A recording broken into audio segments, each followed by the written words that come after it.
رسول اللہ صلی اللہ علیہ وسلم سیدنا عثمان رضی اللہ عنہ کو خلافت کی نوید پہلے سنا چکے تھے۔ یہ نبوی بشارت تھی۔ مسند احمد کے حوالے سے ہے، رسول اللہ صلی اللہ علیہ وسلم نے فرمایا، یا عثمان ان اللہ عز وجل عسى ان يلبسك قمیصا فإن أرادك المنافقون على خلعه فلا تخلعه حتى تلقانی۔ اے عثمان، ان قریب اللہ آپ کو ایک خلعت یعنی خلافت کی قمیص پہنائے گا۔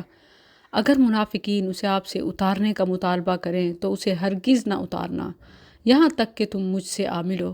یہ بات آپ نے 3 بار فرمائی۔ سیدنا عمر بن خطاب رضی اللہ عنہ کے مؤذن جناب اقرا رحمہ اللہ بیان کرتے ہیں کہ سیدنا عمر رضی اللہ عنہ نے مجھے نصرانیوں کے ایک مذہبی سردار کے پاس بھیجا۔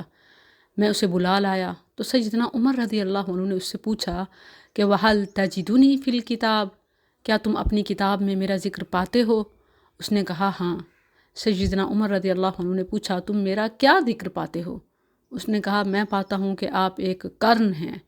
سیدنا عمر رضی اللہ عنہ نے اپنا درہ اس پر بلند کیا اور پوچھا کرن سے کیا مراد ہے؟ اس نے کہا بہت سخت فولادی قلعہ، انتہائی امین۔ سیدنا عمر رضی اللہ عنہ نے پوچھا جو میرے بعد آئے گا اس کے بارے میں کیا پاتے ہو؟ اس نے کہا میں اس کے بارے میں یہ جانتا ہوں کہ وہ ایک صالح خلیفہ ہوگا، صرف اتنا ہوگا کہ وہ اپنے قرابت داروں کو ترجیح دے گا۔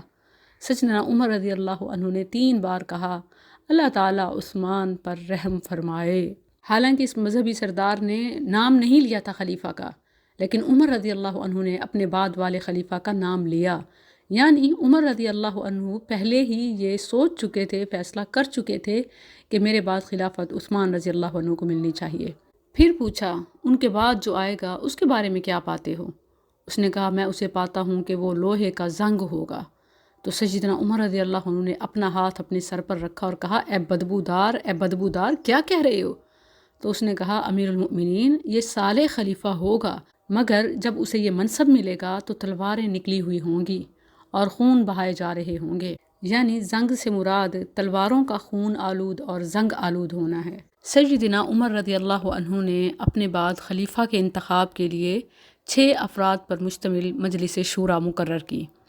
معدان بن طلحہ یعمری رحمہ اللہ بیان کرتے ہیں کہ سیدنا عمر بن خطاب رضی اللہ عنہ نے جمعہ کے دن لوگوں کو خطبہ دیا تو انہوں نے نبی کریم صلی اللہ علیہ وسلم اور ابو بکر رضی اللہ عنہ کا تذکرہ کیا، پھر فرمایا انی رأیت کأن دیکا نقرنی 3 نقرات، میں نے خواب میں دیکھا کہ ایک مرغ نے مجھے 3 ٹھونگے مارے ہیں۔ میں سمجھتا ہوں اس خواب کی تعبیر یہ ہے کہ میری موت کا وقت آ گیا ہے، اور بعض لوگ مجھ سے اصرار کر رہے ہیں کہ میں اپنا جانشین مقرر کر لوں، حالانکہ اللہ عز و جل اپنے دین کو ہرگز ضائع نہیں ہونے دے گا، اور نہ خلافت کو اور نہ اس چیز کو جو رسول اللہ صلی اللہ علیہ وسلم کو دے کر بھیجا تھا۔ اگر میری موت جلد آ جائے تو مشورے کے ساتھ خلافت ان 6 آدمیوں کے درمیان رہے گی جن پر رسول اللہ صلی اللہ علیہ وسلم اپنی وفات کے وقت راضی تھے، اور مجھے معلوم ہے کہ بعض لوگ میرے اس کام میں تان کرتے ہیں جو میں نے اپنے اس ہاتھ سے انہیں سزا دی ہے، یعنی جن جن پر میں نے سختیاں کی وہ میرے ان ناموں میں اعتراض کریں گے کہ صرف یہ 6 ہی کیوں۔ پھر اگر انہوں نے ایسا ہی کیا، یعنی اگر وہ اعتراض کریں، تان کریں، تو وہ گمراہ و کافر لوگ اللہ کے دشمن ہیں۔ اسی طرح سیدنا عبداللہ بن عمر رضی اللہ عنہما بیان کرتے ہیں کہ جب سیدنا عمر رضی اللہ عنہ کی موت کا وقت آیا تو ان کے پاس سیدنا عثمان بن عفان، علی بن ابی طالب، عبد الرحمن بن عوف، زبیر بن عوام اور سعد بن ابی وقاص رضی اللہ عنہم تشریف لائے، اور سیدنا طلحہ بن عبید اللہ رضی اللہ عنہ اپنی زمین سرات میں ہونے کی وجہ سے حاضر نہیں ہوئے تھے۔ تو جو موجود تھے سیدنا عمر رضی اللہ عنہ نے ان کی طرف دیکھا اور پھر فرمایا میں نے لوگوں کے خلیفہ کے لیے تمہارے بارے میں غور و فکر کیا، یعنی بہت سوچ بچار کے بعد تمہارے نام منتخب کیے ہیں، اور مجھے ان ناموں میں یعنی تمہارے بارے میں لوگوں میں کوئی اختلاف نظر نہیں آیا۔ ہاں جب تمہارے اپنے درمیان اختلاف ہو، یعنی اگر تم آپس میں الجھ پڑے تو امت کو نقصان ہو سکتا ہے، وگرنہ تم میں سے کسی کے منتخب ہونے میں کسی کو کوئی اختلاف نہیں ہے، یعنی ایک قسم کا میسج تھا کہ تم آپس میں کسی ایک کو چننے میں متحد رہنا۔ پھر خاص طور پر عثمان، علی اور عبد الرحمن رضی اللہ عنہم کو ایک ایک نصیحت کی۔ عثمان رضی اللہ عنہ سے کہا، اور دیکھیں پہلے انہی سے کہا یعنی اب بھی وہ یہی فیصلہ کر چکے تھے، اور بتانے کا انداز اور مشاورت کے ساتھ گویا ایک یہ میسیج تھا کہ عثمان رضی اللہ عنہ کو ہی منتخب ہونا ہے۔ عثمان رضی اللہ عنہ کو نصیحت کی کہ اے عثمان، اگر تمہیں ذمہ داری ملے تو تم ابو معید خاندان کو لوگوں کی گردنوں پر مسلط نہ کرنا۔ علی رضی اللہ عنہ سے فرمایا، اے علی، اگر آپ کو لوگوں کی مسئولیت سنبھالنا پڑے تو بنو ہاشم کو لوگوں کی گردنوں پر مسلط نہ کرنا۔ اور عبد الرحمن رضی اللہ عنہ کو یہ نصیحت کی کہ اے عبد الرحمن، اگر لوگوں کی ذمہ داری تم پر آ پڑے تو تم اپنے رشتہ داروں کو لوگوں کی گردنوں پر ہرگز سوار نہ کرنا۔ اور پھر فرمایا کہ اب تم اٹھو اور باہمی مشورے سے اپنے میں سے کسی ایک کو امیر بنا لو۔ اس کے بعد وہ مشورہ کرنے کے لیے اٹھ کھڑے ہوئے۔ سیدنا مسبر بن مخرمہ رضی اللہ عنہ بیان کرتے ہیں کہ وہ لوگ جنہیں سیدنا عمر رضی اللہ عنہ نے خلیفہ مقرر کرنے کا اختیار دیا تھا، یعنی عثمان، علی، طلحہ، زبیر، سعد اور عبد الرحمن بن عوف رضی اللہ عنہم، وہ جمع ہوئے اور باہم مشورہ کیا تو سیدنا عبد الرحمن بن عوف رضی اللہ عنہ نے ان سے کہا، میں خلافت کے سلسلے میں آپ لوگوں سے کوئی مقابلہ نہیں کروں گا، البتہ اگر آپ لوگ چاہیں تو میں آپ لوگوں کے لیے خلیفہ آپ ہی میں سے مقرر کر دوں۔ اب سب نے مل کر خلافت کا اختیار سیدنا عبد الرحمن بن عوف رضی اللہ عنہ کو دے دیا۔ اب جب ان کا نام فائنل ہو گیا تو سب انہی کی طرف امید لگائے بیٹھے تھے۔ جس نے جو مشورہ کرنا ہوتا، جو بات کہنی ہوتی، وہ عبد الرحمن رضی اللہ عنہ کے پاس ہی آتے۔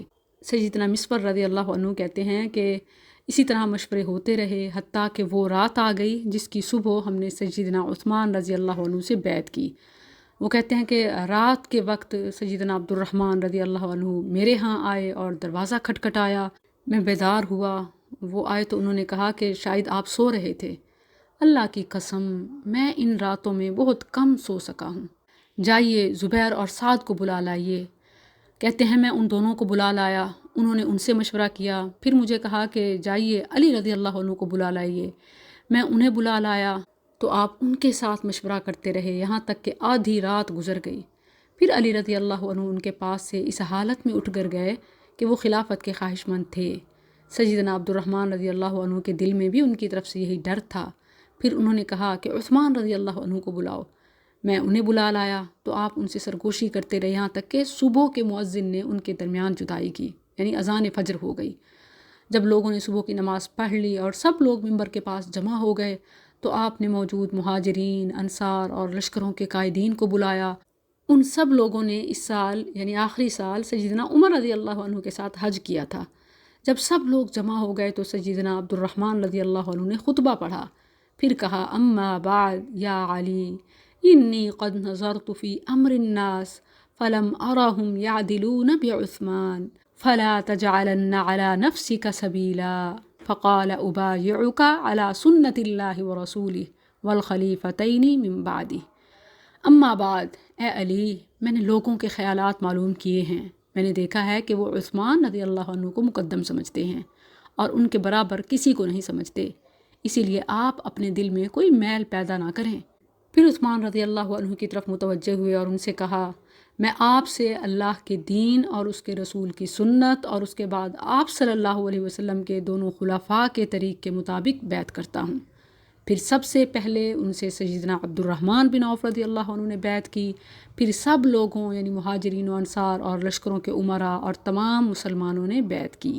اور اس حوالے سے متعدد مشہور اور صحیح نصوص ملتی ہیں کہ سیدنا عثمان رضی اللہ عنہ اس وقت خلافت کے سب سے زیادہ مستحق تھے۔ نبی صلی اللہ علیہ وسلم کا یہ فرمان جو متعدد کتب احادیث میں ہے، علیکم بالامین و اصحابہ وہو یشیر الی عثمان بذالک، کہ فتنوں کے وقت میں، اختلاف کے وقت میں کس کو لازم پکڑنا؟ عثمان رضی اللہ عنہ کو۔ تم اس وقت امین یعنی امانت دار شخص اور اس کے ساتھیوں کو لازم پکڑنا۔ اور آپ صلی اللہ علیہ وسلم یہ فرماتے ہوئے سیدنا عثمان رضی اللہ عنہ کی طرف اشارہ کر رہے تھے۔ یہ حدیث بھی سیدنا عثمان رضی اللہ عنہ کی خلافت کے برحق ہونے پر دلالت کرتی ہے۔ آپ صلی اللہ علیہ وسلم نے لوگوں کو سیدنا عثمان رضی اللہ عنہ کا ساتھ دینے کا حکم دیا، اور آپ نے اس بات سے بھی آگاہ کیا کہ فتنے اور اختلاف کے وقت امیر المؤمنین برحق ہوں گے اور آپ کے خلاف شورش برپا کرنے والے جھوٹے اور خواہشات کے پجاری ہوں گے۔ سیدنا عبداللہ بن عمر رضی اللہ عنہما بیان کرتے ہیں کہ کننا فی زمن النبی صلی اللہ علیہ وسلم لا نعدل بأبی بکر احدا ثم عمر ثم عثمان ثم نترک اصحاب النبی صلی اللہ علیہ وسلم لا نفاضل بینہم۔ بخاری کے حوالے سے ہے، نبی صلی اللہ علیہ وسلم کے عہد مبارک میں ہم سیدنا ابو بکر رضی اللہ عنہ کے برابر کسی کو نہیں سمجھتے تھے، پھر سیدنا عمر رضی اللہ عنہ کو کہ ان کے برابر کسی کو نہیں سمجھتے تھے، پھر ان کے بعد سیدنا عثمان رضی اللہ عنہ کو، پھر ہم نبی صلی اللہ علیہ وسلم کے اصحاب کو چھوڑ دیتے تھے، ایک دوسرے سے کسی کو افضل نہیں جانتے تھے، یعنی پھر مراتب اور تفاضیل اور تفریق نہیں کیا کرتے تھے۔ گویا اللہ تعالیٰ نے صحابہ کے دلوں میں ان بزرگ ہستیوں کا احترام نبی صلی اللہ علیہ وسلم کے زمانے ہی میں پیدا کر دیا تھا، اور مستقبل میں قائم ہونے والی خلافت کی ضمنی تائید پہلے ہی ان کے دلوں میں راسخ کر دی تھی۔ شیخ الاسلام ابن تیمیہ رحمہ اللہ فرماتے ہیں، اس حدیث سے واضح ہوتا ہے کہ صحابہ کرام رضی اللہ عنہم کے نزدیک نبی صلی اللہ علیہ وسلم کے بعد سب سے زیادہ فضیلت والے سیدنا ابو بکر، پھر سیدنا عمر اور پھر سیدنا عثمان رضی اللہ عنہم تھے۔ بعض روایات میں یہ بھی ہے کہ یہ بات نبی کریم صلی اللہ علیہ وسلم کی موجودگی میں کہی جاتی تھی، اور آپ صلی اللہ علیہ وسلم اس پر کوئی نکیر نہیں فرماتے تھے۔ چنانچہ سیدنا عبداللہ بن عمر رضی اللہ عنہ بیان کرتے ہیں، کننا نقول علی عہد رسول اللہ صلی اللہ علیہ وسلم اذا ذهب ابو بکر وعمر وعثمان استوى الناس فیبلغ ذلك رسول اللہ صلی اللہ علیہ وسلم فلا ينکرہ۔ رسول اللہ صلی اللہ علیہ وسلم کے عہد مبارک میں جب سیدنا ابو بکر، عمر اور عثمان رضی اللہ عنہم مجلس سے چلے جاتے تو ہم کہتے کہ باقی سب لوگ یعنی تمام صحابہ برابر ہیں۔ یہ بات رسول اللہ صلی اللہ علیہ وسلم کو پتہ چلتی تو آپ اس کی نفی نہ کرتے۔ ان روایات میں بھی اس بات کا ثبوت ہے کہ اللہ تعالیٰ ترتیب خلافت کے سلسلے میں جو کرنے والا تھا وہ پہلے ہی صحابہ کے دلوں میں ڈال چکا تھا۔